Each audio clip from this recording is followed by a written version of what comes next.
क्या बीजेपी ने भी मोर्चा खोला हुआ है, दोनों ने एक दूसरे के खिलाफ मोर्चा खोला हुआ है। और दरअसल क्या है कि गुजरात में जिस तरह से बीजेपी और आम आदमी पार्टी की लड़ाई हो रही है, और इस बात को बेहतर तरीके से जपन पाठक बताएंगे, हमारे मित्र भी हैं, वो अहमदाबाद के हैं, गुजरात के जाने माने पत्रकार हैं, कि किस तरह गुजरात में लड़ाई चल रही है।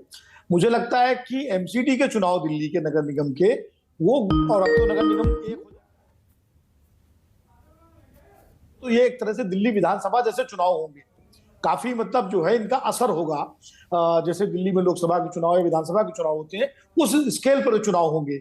और इसलिए इन चुनावों के जो नतीजे हैं वो आगे की राजनीति को प्रभावित करेंगे। फिर दिल्ली में अगर इन चुनावों में बीजेपी मान लीजिए फिर से जीत जाती है, तो आम आदमी पार्टी के लिए मुश्किल होगा जवाब देना, और अगर बीजेपी हार जाती है तो बीजेपी के लिए मुश्किल होगा जवाब देना, क्योंकि आगे फिर लोकसभा के चुनाव 2024 में है। इसलिए चुनाव बड़े महत्वपूर्ण है। बीजेपी, चूंकि ये चुनाव जिस तरह की उम्मीद की जा रही है, शायद गुजरात चुनाव और ये चुनाव आसपास ही होंगे, तो बीजेपी इस चुनाव में आम आदमी पार्टी को उलझा करके थोड़ा गुजरात का जो उनका जो तेवर है उसको कमजोर करना चाहती है। ये भी एक कोशिश है, ये एक स्ट्रेटजी है भारतीय जनता पार्टी की। नहीं विनोद जी, लेकिन आज ये जो दिल्ली में नया मोर्चा खोला है, बीजेपी ने नहीं खोला है, ये आम आदमी पार्टी ने खोला। अरविंद केजरीवाल पहुंच गए गाजीपुर। नहीं, तो वो आम आदमी पार्टी तो देखिए,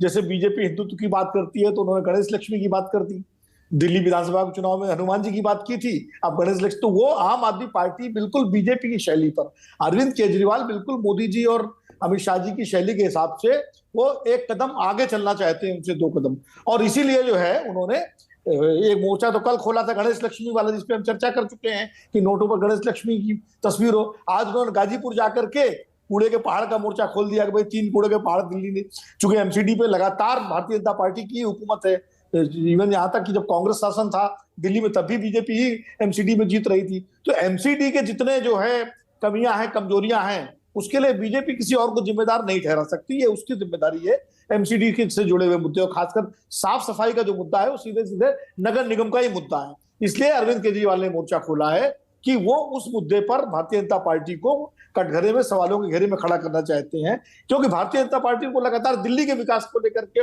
दिल्ली के स्कूल के मॉडल को लेकर के, दिल्ली के स्वास्थ्य मॉडल को लेकर के, तमाम तरह से जो है जो एक मॉडल है अरविंद केजरीवाल का, उस पर जिस तरह से भारतीय जनता पार्टी उनको जो है एक कटघरे में खड़ा करने की कोशिश करती है, उसका जवाब देने के लिए अरविंद केजरीवाल ने एमसीडी की जो कमजोरियां हैं और साथ में केंद्र सरकार, चूंकि केंद्र शासित प्रदेश कहा जाता है, तो उन्होंने सवाल खड़ा कर दिया कि भाई कितना पैसा हमको दिया आपने अभी तक दिल्ली को, दिल्ली वालों को एक नया पैसा नहीं दिया। अब ये तो आंकड़ेबाजी है, बीजेपी के लोग कहेंगे हमने इतना पैसा दिया, वो कहेंगे, एमसीडी वाले कहेंगे दिल्ली सरकार ने हमको पैसा नहीं दिया, बहुत सारे ये सब आरोप प्रत्यारोप चलेंगे। लेकिन मूल बात यह है मानक जी कि दिल्ली देश की राजधानी है, और देश की राजधानी सुंदर हो, साफ सुथरी हो, यहाँ का जीवन स्तर अच्छा हो, तो मुझे लगता है वो एक पैमाना होता है किसी भी देश का। आप लंदन जाइए, आप वाशिंगटन जाइए, आप मॉस्को जाइए, पेरिस जाइए, दुनिया के किसी भी राज्य देश में जाइए, जैसे राज्यों की राजधानी राज्यों के जीवन स्तर का पैमाना होती है, वैसे देश की राजधानी देश के जीवन स्तर का पैमाना है। और मुझे लगता है कि कहीं ना कहीं आम आदमी पार्टी और भारतीय जनता पार्टी की जो लड़ाई है,